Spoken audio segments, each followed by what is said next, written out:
So today we're bringing in HR to the podcast. You never thought this day would come. I certainly didn't. We're bringing in DoorDash's chief people officer. A big dog. Someone who Ross and I should avoid at all costs. Correct. We're trying to build a bridge. To the people who, rightfully so, take issue with us.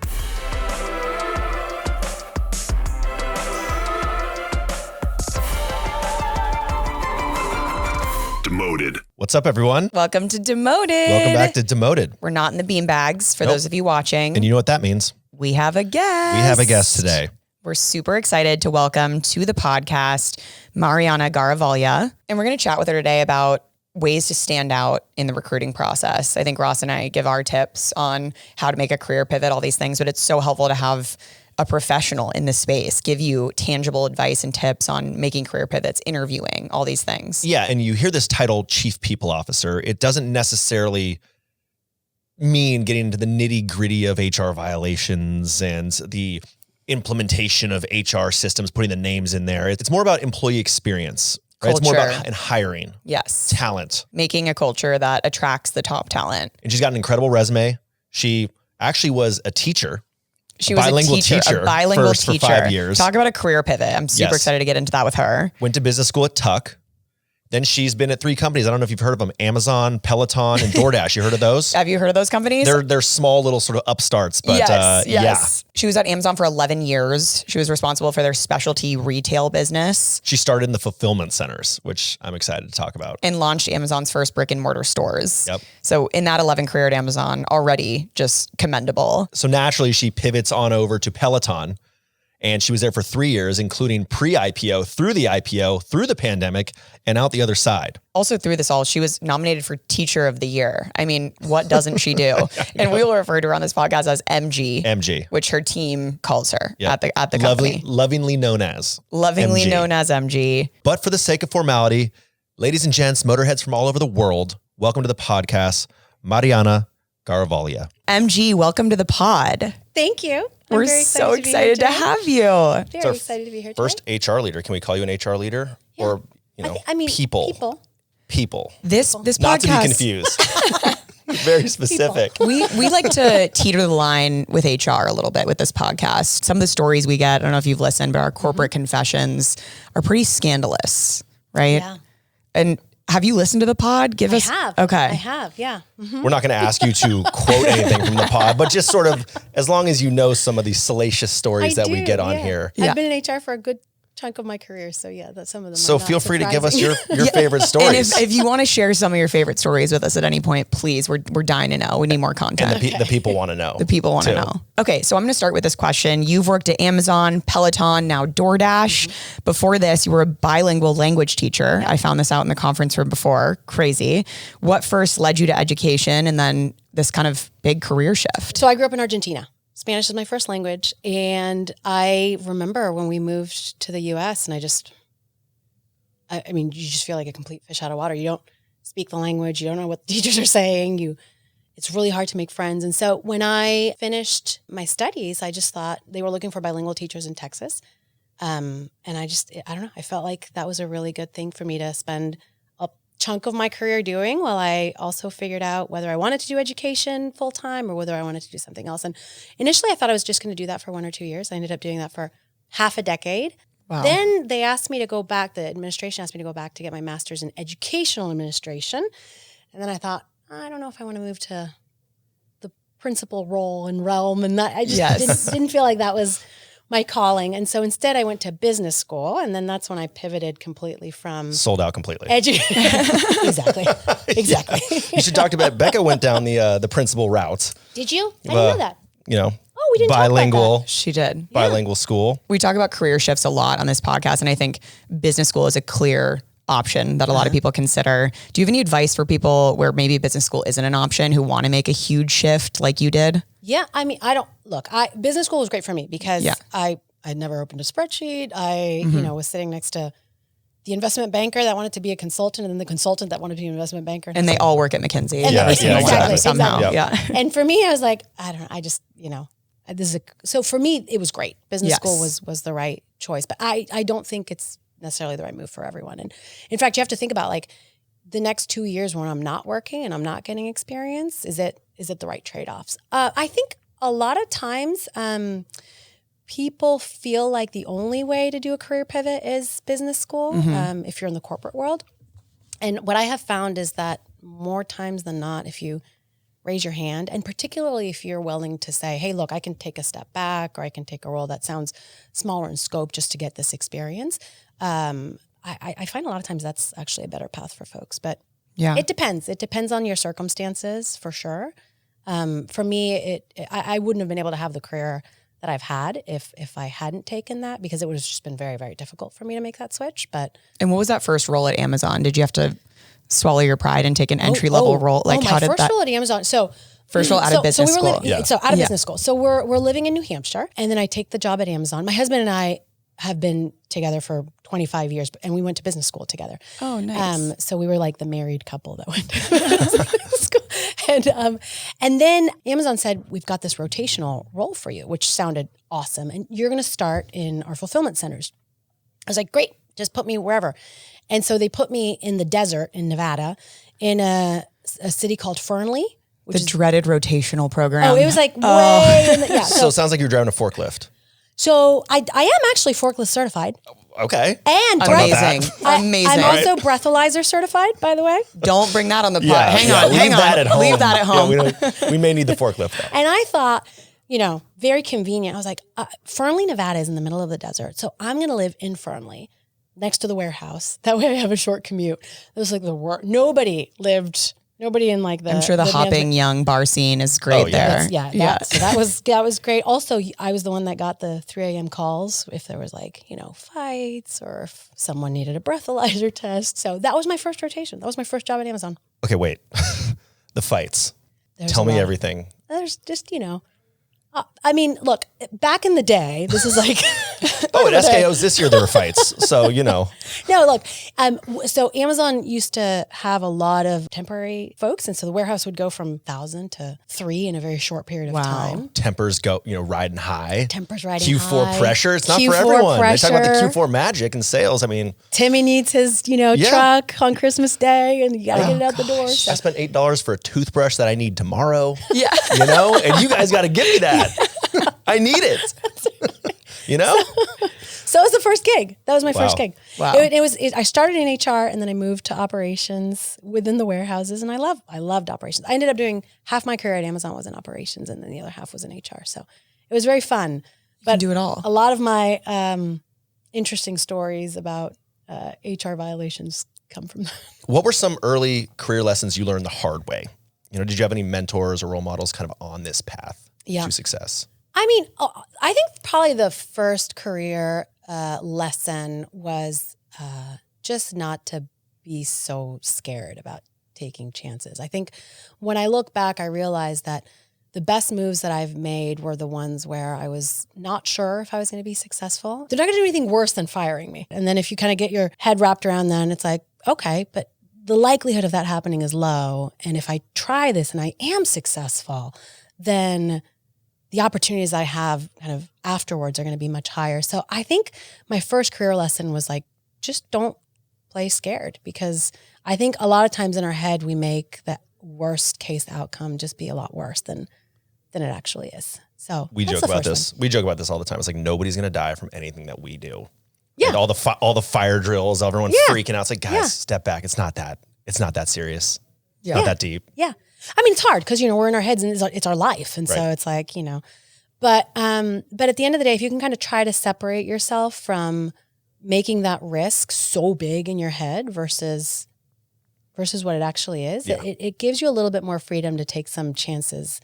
And I think that's super important, especially early in your career. Would you say fake it till you make it? We say that all the time. Yeah, look, there's an element of a lot of times, I mentor a lot of folks who talk about imposter syndrome. And here's the truth. The truth is like almost everyone has imposter syndrome throughout some and or like most of their career. And so to the degree that you can just do your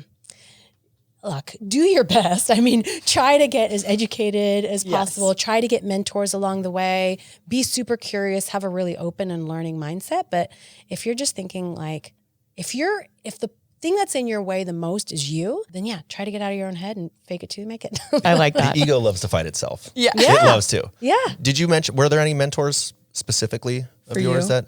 I did. I've been very fortunate. I've had a number of very, very good mentors. I'll blend the advice that a number of mentors have given me and the pieces that I've taken away. One of the first things that I heard that was really, really impactful from one of my prior mentors at Amazon is careers are very, very long. And we forget that. It's very hard for us to think in terms of like decades. Yes. But careers are decades long. Like, it's kind of depressing to say it like this, but like, No, it's 40 advice. years, Yeah. you know, like 40. And so I have no idea what the world looks like in 40 years. I have no idea who I am in 40 years. And so one of the best pieces of career advice was like, think about input management. Think about experiences that'll end up giving you the greatest number of tools across the greatest possible scope so that you can just kind of be on this learning journey and focus less on title, focus less on like the immediate next step of if I do this, then I'll get an immediate promotion, and focus a little bit more on, am I in aggregate just getting more interesting and impactful experiences? I've taken a number of roles that were definitely like going back in terms of scope and responsibility, but and that would have been a really bad choice if I'd been thinking about my career as like a 3-year or a 5-year thing. But in the context of several decades, 2 years is nothing. I think you've made a few right decisions. Yeah, Yeah, the resumes. it's so impressive. I'll hire you. Fine. Fine. Thank you, Rob. You're welcome. You're welcome. So in stepping into this first CPO role, what were some challenges that you faced? I can't imagine. I mean, I work with one person, maybe Ross is my other coworker. How do you step Thank into God we this don't have role? HR in our- Thank God we have no HR departments. Tell us about it. Any challenges along the way? Differentiating HR and CPO, because I think that's like a huge thing that people don't. Yeah, so Totally different. CPO in the context that Natalie's talking about is the Chief People Officer. And so, I mean, the function, I think, has evolved quite a bit in the last decade or so. And it really is about, just understanding that people really are the most important asset that an organization has. And so it's less about HR violations and the mechanics of putting them in the system and hiring and offboarding. And it's more around like, what experience are you building that essentially allows your people to do the best work of their career while they're working with you. And that's more of what the focus of the Chief People Officer role tends to be. My first CPO role was Peloton, and that was an amazing experience. That was 3 years. It felt like 30. Did you get any say on the instructors? Any hiring of these folks? I was not responsible for talent of the instructors. I knew them all. Yeah. I was their business partner, so I knew them all. But we had a very, very talented, much more talented person than me on talent hiring side. That was my first gig. And I joined before they went public. So it was a journey. It was like pre-IPO, IPO. I'd been there 9 months, 10 months when the pandemic started. I was there for the up. I was there for the down. Right. Yeah. Tell us about that, because you went like hyper growth, peak IPO, and then, I still have a Peloton. I still ride it. I so love they're it. still, they're still going. I love my Peloton. I love the instructors. I think it's an amazing company. I think it's a great product. I love it. But there was a fall Yeah, too. there was a big. Tell us about this. High, and you did this in such a condensed period of time. It was very. It all happened in 3 years. It was like not even on the radar. Then kind of it was on the radar, but not in the same way that it was during the height of the pandemic. And then the pandemic happened, and that was, I think, like just a lot for a company that was still fairly early, and the demand was insane, and nobody really knew what the future was going to hold in terms of how long the pandemic would continue and what the demand would continue to look like. And so, it was a high and then a very, very low. It was hard. Well, so from the hiring standpoint, you probably had to scale really quickly. We had to scale really quickly. Yep. We had to go remote. Everyone had to go remote, but for a pretty young company, it was a hard transition. We had to figure out what to do with the instructors, because it was all, now people may not remember, but like before, there were no classes, there were no Peloton classes where the studio wasn't full. Right. Like right. that's now where you see like the instructor and the empty studio. Yep. That's a new thing. That's since COVID. Before that, the classes were just packed. And so even just how do we build energy when it's just you looking at a camera. I mean, Yeah. you've done it with your awesome Peloton video, but Yes, that's true. hard. I was going to ask you about that video if you had seen it, but I'm curious about like hiring fundamentally changed in that year. So like what did like nitty gritty, like what was happening? Did you need to hire 2,000 people and all of a sudden like they need to be remote and like what just went down? It was like, again, it was what a lot of companies had to do. We just had to figure out how do we scale really quickly and how do we have people be productive in a world that now seems more normal, but 5 years ago was really, really unusual. And so we ended up continuing to hire mostly in the locations where we already were. Some companies during the pandemic ended up hiring all over the place. At Peloton, we hired in a pretty condensed fashion. Same thing that DoorDash had to go through, honestly, just figuring out like how do you bolster your recruiting team? How do you get really good at assessment? How do you get really good at trying to onboard? Let's talk about like the search for top talent. We have a lot of people applying for jobs, trying to switch jobs, figuring out what to do with their LinkedIn, their resume. In your search for top talent when hiring, whether this is your current role now, your broader teams, all that stuff, what are you on the lookout for with candidates? Yeah. How can candidates make the best impression? And then what do you do as a company to attract top talent? I think what we look for at DoorDash when we think about top talent, there's a number of things that these things have less to do with your experience and they have a little bit more to do with how you approach work. The first is just being willing to move really quickly. I think that's a really big one. If you can show, and if you're interviewing, if you can show how you can move forward even with imperfect information or without having all the data that you need, I think that's really important because speed, you have to have good judgment. You can't just like be fast and random. But like if you are able to demonstrate that you have good judgment and you're able to move really quickly, that's really important. The second piece is just like a curiosity and learning mindset. I think it's very important to have talent that is willing to update their opinions frequently, like as they learn more and get new data, to have someone that is able to say, I used to think about this way, but now I realize that maybe I was thinking about it too narrowly. And so that growth and learning mindset, I think, is really, really important. And then the third piece, and this one's really important, is we look for problem solvers. Because like the world of problem spotters is enormous. Like, we're huge problem identifiers. It's just huge. Everybody. We can identify a problem. Solving it, not sure. We do that for everyone else. But that's huge. If you can go and say like, okay, I've got the world of problem spotters, which is massive. And then the world of people that say, hey, this is a problem and I've got some ideas for how to solve it. It narrows down to like this big. And then the people that actually say, oh, and by the way, give me the problem and I will solve it for you. It's like minuscule. And so if you can show that you're one of those people, that's massive. That's huge. So if advice, it kind of follows the same thing. Yeah. Just like show that you can demonstrate some of these and come up with really good examples of times when you've been able to do that. I was going to say, does DoorDash have a secret sauce for identifying that or for testing for that? You actually need to be able to show this is how I've solved these types of problems in the past. And so if you can show that, that's how DoorDash thinks about it. Just kind of be specific and show me how what you say you do actually has happened. Like you've been able to show that in prior roles. I think that's really important. It's harder to do if you're coming straight out of school. So if you're coming straight out of school, I think it's a little bit more around like that learning agility. It's like when my frat was trying to throw this party and we were like, where do we get the keg from? And I was like, let me just look into that. I can find one. Brought the keg, 300 people showed up. It was sick. Well, exactly. How does CEO sound?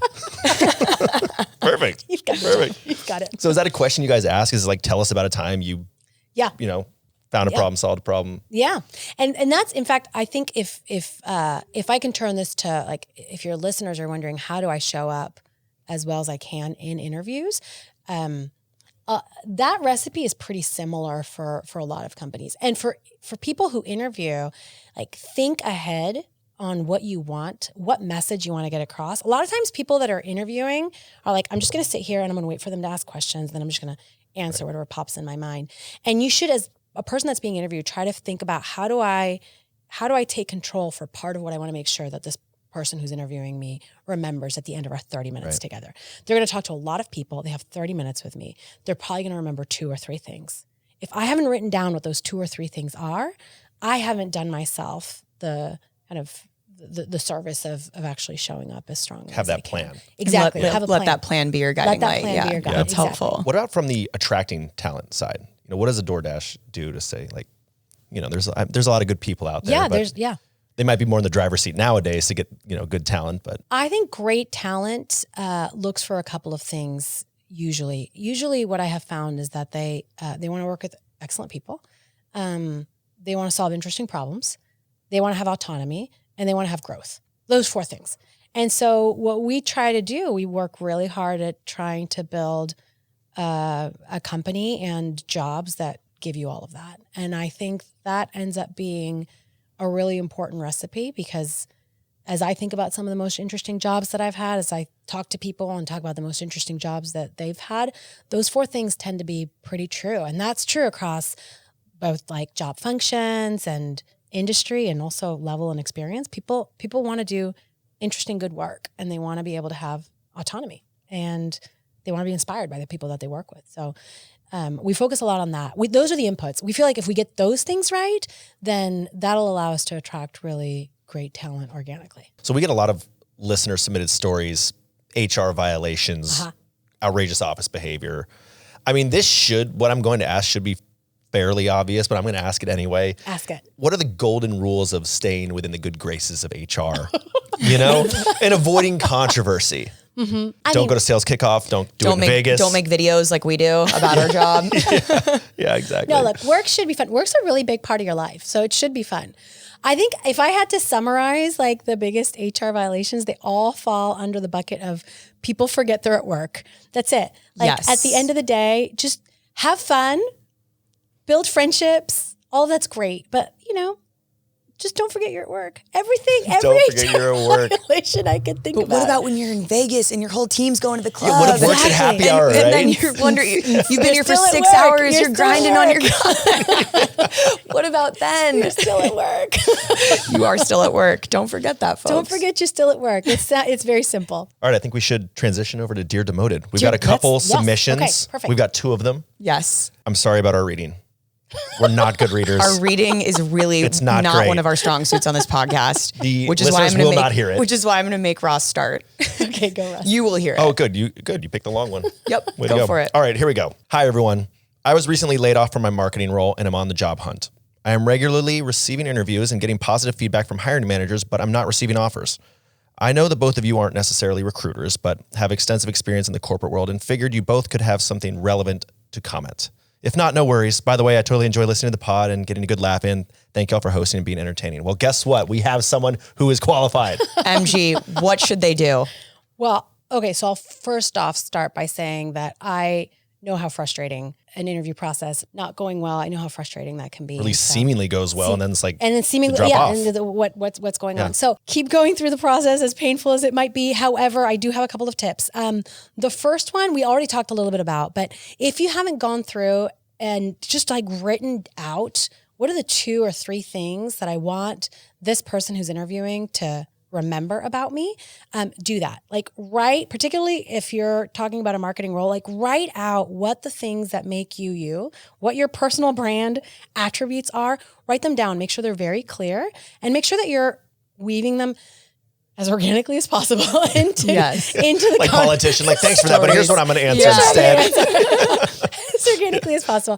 The second thing that I would say, and we talked about this a little bit as well, when people are asking you, when interviewers are asking you questions, try to frame it in a specific example. So generally, I believe that this is how you should think about that problem. Let me give you a specific example of a time where I've faced something similar. Yeah. Some framing like that. People remember stories more. People remember stories. Yep. So make sure that you write out your stories, know what stories really showcase the work that you do. And then, again, where there's a natural point for you to bring some of that storytelling in, give examples. Examples really, really help. And then the third piece of advice, if you haven't done this, do mock interviews with former colleagues or friends or former, managers or whoever you know that is in the function that you're in, or in other functions, if you have a recruiter that's a friend or whoever, just anyone that can help you get a sense of how might I be answering questions and how might I be being perceived. Those are all good tips. The last one, if you can stand recording your mock interview as well and then listening to it, it's tough. That's also, it's tough. We record ourselves speak and It's it helps. tough. Yeah, and we have this podcast which haunts us that we have to listen to every week. Yeah, brutal. Absolutely But it brutal. is really helpful. It's really helpful because, sometimes the reality of what I think I'm sounding like and the actual what I think I'm sounding like don't exactly match. And so it's just a really, really helpful tool to go back and try and tweak your approach to the interview process. So best of luck. I think this exercise that you're talking about writing your key kind of personal brand attributes is really important for anyone to do, not just if you're being interviewed. How can you change your LinkedIn bio to reflect these things that are your core skills? Why you versus the next person, even internally at your company? I really like that advice for people, and it takes time. Like when you said write your 3 things that you want to get across, even I was sitting here thinking like, God, I don't know that about myself. And that feels like personal a really good exercise. Yeah. Build that personal brand. It takes time. Yeah. And it can change it should change over time. There are some things which maybe are super core to who you are, and that will always be part of your personal brand. And then there's some elements of it that as you change, they will change as well. It's a really good exercise. Self-reflection, which is our scariest thing. Looking in the mirror and realizing who we are. Yeah. Seeing ourselves in the mirror is pretty haunting. Question on a follow-up here. Now, first I'll say is marketing roles right now are just generally hard to come by. And I know a lot of folks in marketing who are looking. In sales, a lot of managers are looking for a salesperson to close the interview, to kind of ask one of those final questions. Hey, I've only gotten 30 minutes with you. Do you have any reservations moving me forward? That's a shortened version of it. Are there any questions or things, nothing's a silver bullet, but where you get blown away by someone kind of putting themselves out there, asking something directly? Is there anything you can ask for feedback in the moment in a way that's not like, how'd I do? You can say, is there anything that you were hoping to talk about or to touch on that we haven't addressed? Yeah. Like something like that, for example, which kind of gets at the... Is closing an interview weird? No, if you're not in sales? I don't think so. I don't think closing an interview is weird. I think it shows ambition and excitement about the role. And so I think it's a really good tactic. I think you can do it in a number of different ways. What you said is great. You can also say, I can't say this naturally, so it'll come out weird, but some people I've heard them do it and they sound really, it's really compelling when they say it, but something along the lines of, I know we've talked about a lot of things. If I can just close with, my thoughts on the reasons why I'm so excited about this role. Kind of a final and then kind of like, reiterate some of the pieces of weaving again your personal brand and some of the things that you want to make sure you get across. Like those are a couple of tactics that you can use. That's great. I think it's great. It all goes back to what we talked about earlier too, which is essentially like, don't feel like you are just the recipient at the end of whatever the person on the other side is wanting to ask you. Take control. Take control. Mm-hmm. Take control of how you want it to shape and some of the messages that you want to make sure that you get across. You shouldn't leave an interview being like, God, how did that go? Yeah. Right? You should know how it went. I wish they would have asked me about this. Or they asked me questions that really don't didn't have regrets reflect. leaving that 30 minutes. Yeah. That's great if advice. you have questions that you left on the table, like you're interviewing them as well. One more Dear Demoted here. Yes. I've been at my first corporate job now for 7 months. I just graduated college last year. I have my primary role, but I also help another team with their work frequently. And I'm now being taught another concept to help another team member with their position. I love helping out my team and want us to succeed, but also know that there's a lot on my plate. I guess my question is, when's the right time to ask for a raise? I know we're going to be doing our end of year reviews soon and I'll get a slight raise, but if I'm doing all this work for others, shouldn't that be reflected in my pay, or am I expecting too much? What's your advice there? Different companies have different approaches for compensation. Some companies do spot bonuses. Some companies don't. Some companies say, this is the body of work that you build before you get a promotion. And so it's essentially all investment into your future next role. So a lot of what I'm going to tell you really is a little bit more of like the foundation. And then you should also think about, what context am I operating in terms of the company that I work for? But foundationally, what I have found is that most folks that have this question actually haven't talked to their manager about the question. So that's like the first thing, which is you should talk to your manager. They're coming to us idiots, which is not smart. That should tell you all you need to know. That should tell you. People feel like these are the kind of things that, especially... I mean, I think about my first several managers and I talked to them about nothing. I was like, I can't talk to my manager about this. And then I realized, they probably are one of the first people that I should speak to, since they have a lot of the control around things like my pay and my promotions. And and my ratings and all those types of things. And so my first piece of advice is if you haven't had a conversation with your manager about this, by the way, the way that this listener wrote out the question is super thoughtful. There's nothing like demanding about it. There's nothing. It's very much just trying to understand, how should I think about this? And I care about my career and I care about my growth. And I want to make sure that we're on the same page of what that looks like. I think it's awesome. And I think you should definitely talk to your manager first and foremost. And then from there, you'll get a better sense of, is this a type of work that is spot bonus work? Is this the type of work that ends up leading to a promotion? If so, how far away am I from a promotion? What else do I need to demonstrate in order to do that? So I would say, first and foremost, that's an excellent way to frame a question that's very thoughtful. And second, your manager is going to be your best guide. Yeah. And would you say read the HR policies and kind of see what exists in the company? Like, are spot bonuses around? Like, how can you prep for this meeting that maybe feels nerve-wracking? You can prep for the meeting by trying to understand what tools are available to you, and or talk to other people across the organization. And so if you have a mentor or someone that's been in the company longer, you can ask for their advice as well. But at the end of the day, again, this person's being really thoughtful and genuinely sounds just curious about understanding, how do I think about compensation in my career path? And those are legitimate questions that every employee has. I mean, Ross said a little bit earlier in comp, like, no one's a volunteer, right? Yeah. And so it's a very legitimate question to say, I care deeply about my company. I care deeply about a mission, but I'm also an employee and I want to understand how to grow both my career and my compensation. There's absolutely nothing wrong with asking that. I love that. And they don't have to wait for the performance review. No. This can happen casually. This can happen. No, in fact, I wouldn't. I would, because you also don't want to have an expectation. Misaligned. That's misaligned, right. That makes sense. Yeah. It's also important, I think, to consider that extra work you're doing. Is it demonstrating those things you want to be described as, that personal brand that leads to the next thing you want? That's right. That's right. Because sometimes you do come up with that. You do come up with that as well, where you end up having this conversation with your manager and your manager's like, oh, well, we're super appreciative that you're doing all this work, but none of this is aligned to what you need to do at the next level, which then ends up being a totally different conversation. Got to learn how to say no. Yes. Which is also a very valid conversation to have. So regardless, there's no negative about approaching this discussion, especially in the thoughtful tone that this person is displaying here with your manager. Yeah, the tone is everything. The only reason this could go wrong is if you come in demanding. I say tone and timing. Exactly. I'm like, don't hit me at the end of the day when I'm miserable. Tone and timing. That's perfect. Yeah, tone and timing. Yeah. Should we move on to some rapid fires? Let's do it. This is just a quick and dirty segment. Dirty's the wrong word, but it's not dirty. Quick and quick. Quick and quick. Okay, so just like quick answers. Here we go. Can you still be cool or fun if you work in HR? I'm not cool or fun. You're so cool or fun. Remember, you're at work. Outside of work, it's different. Yes, just don't forget you're at work. Just don't forget you're at work. Exactly. What if you're happy hour and I'm buying shots? Do I offer you one, or no? Yeah, I'm not an alien. No, well, I just see. I think it's a fair question. We're going to test it out at lunch later. After this, we'll see. Exactly. Okay, you already mentioned this. Yeah. You saw my Peloton video.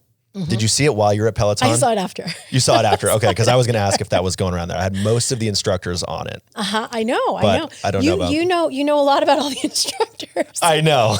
I did a lot of research for that video. That's great. It was COVID. I had a lot of time. Watched it on the car ride over. I thought it was really funny. That was our research. Yeah, that was our research. What is your favorite part of your job? I really love watching people grow. I think it's awesome. It's just like watching people just get, just get what they want from a career is just very, very cool. And I feel like really privileged to be in this role where I can see that happen a lot. So that's my favorite part. Switching gears entirely, is using the term work wife or work husband an HR issue?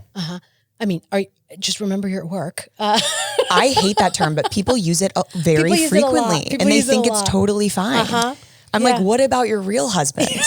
What is happening here? I didn't say home wife. I said work wife. You said work wife. Remember, you're at work. Remember, you are at work. Look, I mean, it's problematic to us. The other thing too is I think sometimes work does become such a big part of our identity that sometimes it can cross into the line of like, your work isn't your family too. And so sometimes I think even getting that level of like, I feel like my work is my extended family. It ends up being really hard if you end up leaving the job or if it doesn't go as planned. And so I always love giving 110% to your work. Or do what we do or what I've done and just work wife is home wife. Yeah, well, that's blend the two worlds. blend I was going to say, if you haven't listened to our episode with Simone Stolzoff, The Good Enough Job, for the listeners listening, we talk a lot about this concept of your job can kind of go away at any moment. Yeah. And if your whole identity is wrapped up in it, what's It's next? really hard. What after that? What is your go-to DoorDash order? Okay, so it's nectar juice, which is so healthy and wonderful, and then Cheesecake Factory.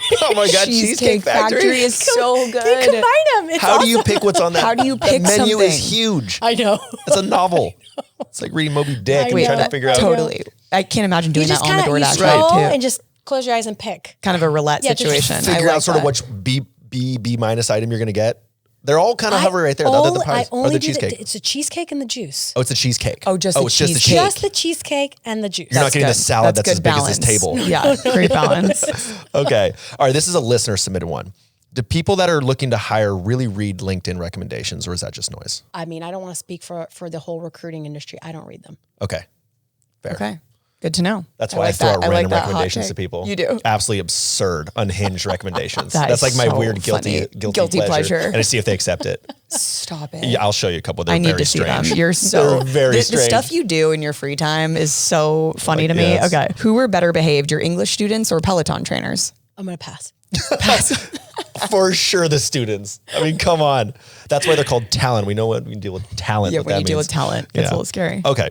What is something you are excited to be working on here in 2025? Personal or professional? Either one. Both. Yeah, why not both? Okay, on the professional side, I'm really excited about a lot of the AI tooling we're focused on for internal teams. Ooh. So just thinking about how we make jobs more interesting, take away some of the manual repetitive work. And so I'm really excited about that. Are you guys Internal launching AI tooling. They're launching a separate floor. So excited. That is I'm really sexy. excited about it. Oh my God.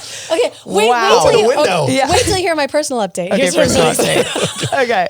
Potty training. No.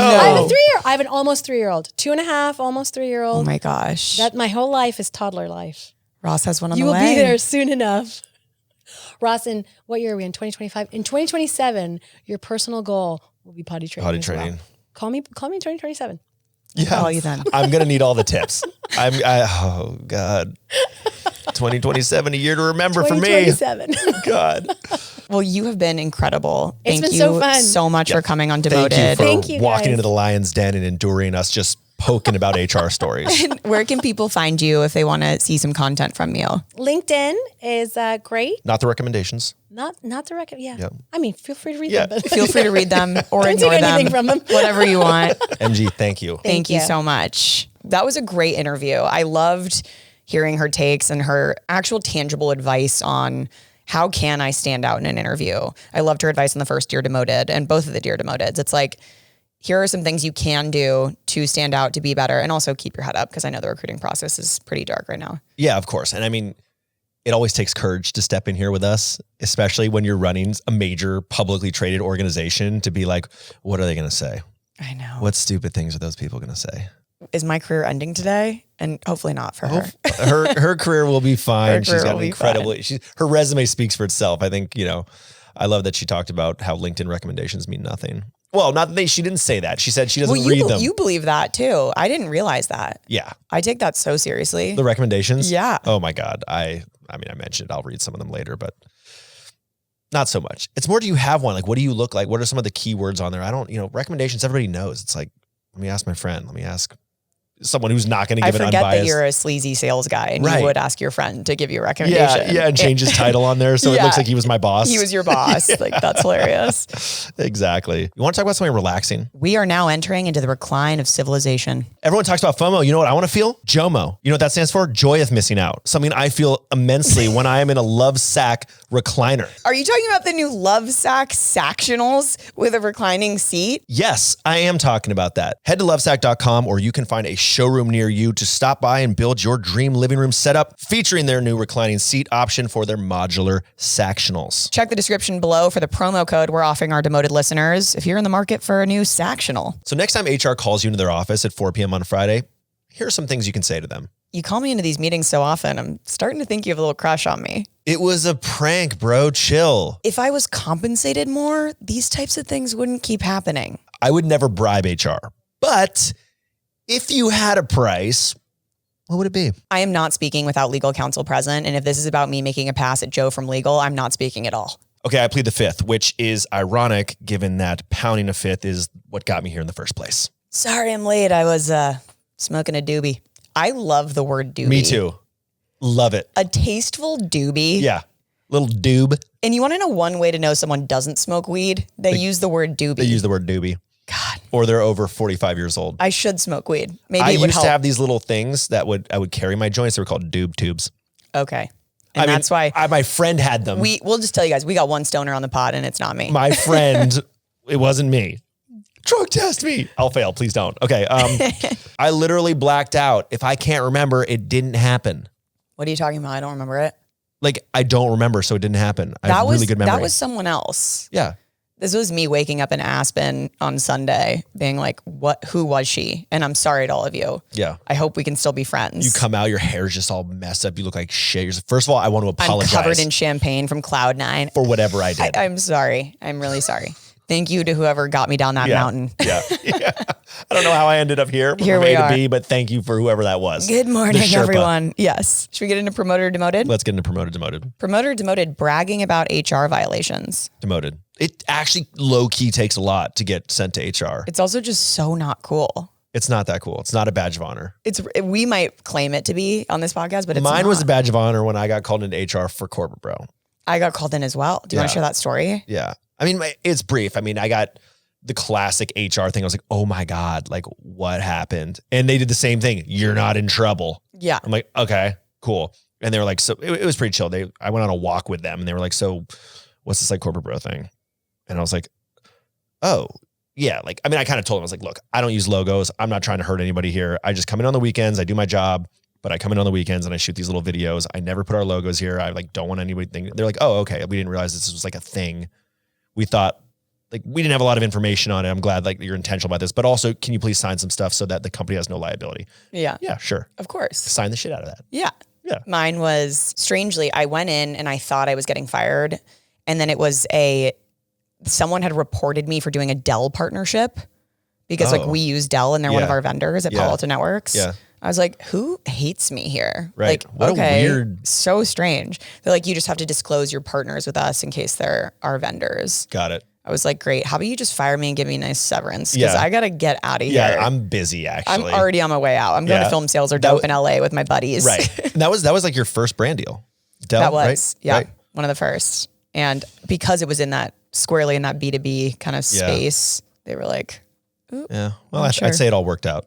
I think it worked out. All right. Promoted, demoted, White Lotus season 3. I have tried to watch episode 1 5 times. With And you watch Matt. you watch the other seasons. I have. Yeah. And I like a little cringy, weird. Like Yeah, I kind of enjoy just like- White Lotus. Yeah. I cannot stay awake. Is it because we're putting on at 9:30 and we're tired and we're love finding that it hard that's to find time to watch a show? Maybe, but Becca would be like, let's watch at 9:30. I'm like, can we at least watch before bed? Like around midnight? She'll be been asleep for so long. Way too early for you. I refuse to watch. So I watched the first episode and I was like, you know what? I'm not going to watch this till it's all out. I don't want to wait every week. Like this is a show that there's just like too much. You know what I will wait for though? And Sevi. can just keep edging me. It's got to be Sevi. Severance. Yeah. Severance could release one a year. I'd be like, "Ooh, are you guys ready?" Yeah, that night. Yeah. Jan 1st. I'm catching the drop as soon as that I'm comes catching out. the drop. Promoted or demoted, watching Sales or Dope on TV. Thanks for putting this in here, Talon. I actually did not even see that. So for those of you who don't know or care, which is probably all of you, Sales or Dope was accepted by Amazon. It is now on Amazon, so you have no excuse. Like, I don't use YouTube. The movie is off YouTube. It's not there anymore. So go rent it, rate it, help us boost it so we can get a second season and do more of a classic TV show. But yes, we got it on Amazon. It took 3 months. And you cut it into the form of a movie. It's cut into a form of a movie. Yeah. So you can watch it all in one sitting and it actually plays arguably better than the TV show version. I'm in it. I play the extremely hot lone wolf sales rep. Yeah, she's kind of like Katie. Yeah, she's kind of the love interest. I don't know. We had to bring some sort of like sexual appeal to the movie. Except there's zero sexual appeal. The most is probably Raj's dating life. So Raj's dating life is promoted. Watching Sales or Dope on Amazon. All right, promoted, demoted, cannonballs in a crowded pool. Did you do this? No. Did you do this? I feel like he saw you do a story. I would for sure cannonball into a crowded pool. That's hilarious. Like that is funny. An adult doing a cannonball and just ripping that out is very funny to me. It's hilarious. And I could time. see you being like the guy who holds his nose. Oh yeah. You hold your nose? Well, if I'm jackknifing, I'll do one hand around what if I lean back and then the water gets in my nose? Right. And then I get allergies really bad. It triggers my nasal sort of situation. You put your goggles on, you're holding your thing, you got a cap. Cannonball. Would you scream it before you cannonballed? You have to scream before you cannonball or it doesn't even count. It's not a cannonball. One time when I was a kid, I was like, guys, watch, like I can make the biggest splashes when I would kind of like, when you lean back a little. Right. Did it off the diving board, landed flat on my back. The lifeguard jumped in. And it was right at my like prepubescent. You pulled back just a little too year hard. When it's like so embarrassing. I like went home crying. You overcooked the grenade. I definitely overcooked. It happens. That's funny. Promoted or demoted, telling people you're bi-coastal. It's giving a little like I run a stealth company. It's giving I run a stealth company. It's like, we get it. You can pay 2 rents. You're rich. You've got 2 locations. I'm bi-coastal. Congrats. I'd rather the long-winded. Yeah, I spent about 6 months in New York and about 6 months in LA. I got to go back and forth. I got, it's op work and so forth. And I'm just like, oh, okay. Give me the whole thing to where I'm disassociating. Yeah, I don't want the bi-coastal thing. That's too brief for me. Right. Last one, promoted, demoted, sweaty pits. Oh, easy promote. I was going to say, I feel like this is us. I love sweaty pits. I'm always like kind of like on the set of Sales Are Dope, sweatiest pits in the world. I'm just like always kind of slightly raising my arms just to give them a little air. We were just at Stanford Business School. We spoke together. We were on a panel. Moist. Completely moist. Should we do a review real quick? Yeah, let's read a review. Okay. This one's short and sweet. I can handle it. 10 out of 10. Great listen. Such a relaxed and chill vibe. From JGJGHHFG. Thank you for the short and sweet review. It is not a bot. Thank you so much. We love you, Motorheads. Please send your corporate confessions, dear Demoteds, salacious shout outs, everything. Anything you got, send it to us. Doesn't matter. Contact at Demoted Podcast. Yep. We also have a audio submission form. Please submit those there. We love hearing your stories. DemotedPodcast.com for the audio submission form. We'd love to hear your input on like the guest format. How'd it go for you? Did you like it? Guys? Just like, how are you? Yeah, like I think is what we're wondering. It's always about us, but how are you guys? We never ask you guys that. So honestly, interview with that like button. If you want, send the subscribe button to HR. Problem solve. Subscribe button. Problem solve it. Do all the things and tune in next week on Demoted.